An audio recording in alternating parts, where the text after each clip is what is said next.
Assalamualaikum warahmatullahi wabarakatuh. Oke, teman-teman, di sini saya akan menyampaikan materi yang sudah saya kerjakan untuk memenuhi tugas dari Ibu Meli Dwi Yuniar, SHMH.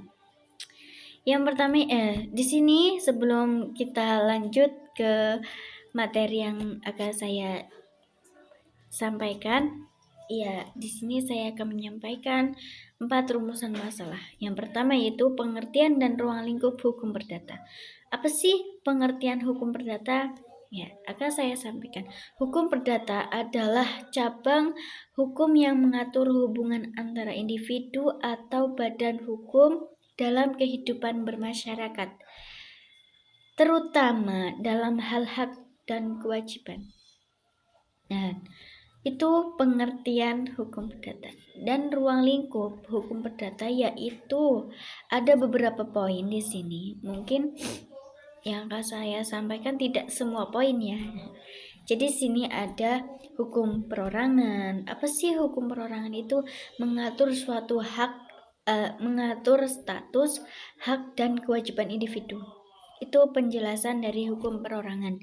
Dan poin kedua yaitu hukum keluarga. Apa sih hukum keluarga itu? Ya, mengatur hubungan keluarga, seperti perkawinan, perceraian, dan warisan. Oke, dan poin ketiga yaitu hukum harta benda. Apa sih hukum harta benda? Yaitu hukum harta benda seperti mengatur hak milik, kepemilikan, dan penggunaan harta benda. Oke, ya selanjutnya yaitu rumusan masalah yang kedua, teman-teman. Oke, saya akan menyampaikan rumusan yang kedua. Rumusan masalah yang kedua maksudnya, maaf teman-teman. Oke, di sini yaitu bagaimana sih sejarah lahirnya hukum perdata. Oke, di sini saya akan menyampaikan ya teman-teman, tapi tidak secara rinci, tidak berjabar. Oke, di sini hanya saya akan membacakan poin-poinnya apa saja, yaitu yang pertama ada periode kuno. Di situ pada tahun 500 sebelum Masehi sampai 500 Masehi. Yang kedua, yaitu ada periode abad pertengahan. Di situ abad pertengahan dalam 500 Masehi sampai 1500 Masehi, teman-teman. Terus yang poin ketiga, periode modern, yaitu ya dari tahun selanjutnya 1500 sampai 1800 Masehi. Ya, mungkin di situ hanya saya sampaikan setengah saja, teman-teman. Oke, selanjutnya yaitu rumusan masalah yang ketiga. Oke, di sini saya akan menjelaskan tentang fungsi hukum perdata. Oke, apa sih fungsinya gitu? Oke, di sini fungsi hukum perdata ada 5 poin.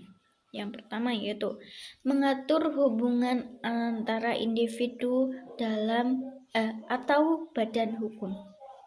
Yang kedua, menjaga kepentingan pribadi dan hak milik. Yang ketiga, mengatur kontrak dan perjanjian. Yang keempat, menyelesaikan sengketa dan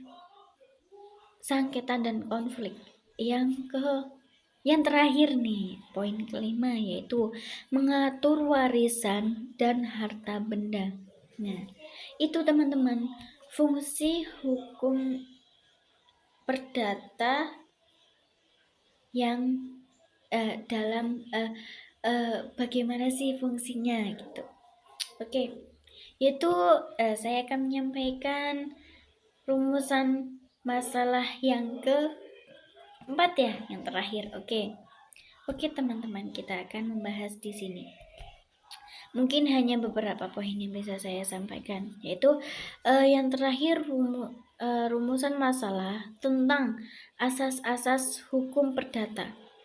Apa saja sih asas-asas hukum perdata? Oke, di sini akan saya sampaikan. Di sini ada asas-asas hukum, ada asas-asas umum, ada asas-asas hukum perdata materi, ada asas-asas hukum perdata formil. Nah, di situ masing-masing asas-asas itu ada beberapa poin. Jadi mungkin kalau teman-teman mau bertanya bisa komen, tinggal tanya di komentar saja ya.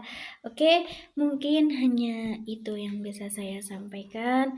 Banyak kurangnya mohon maaf, dan banyak banyak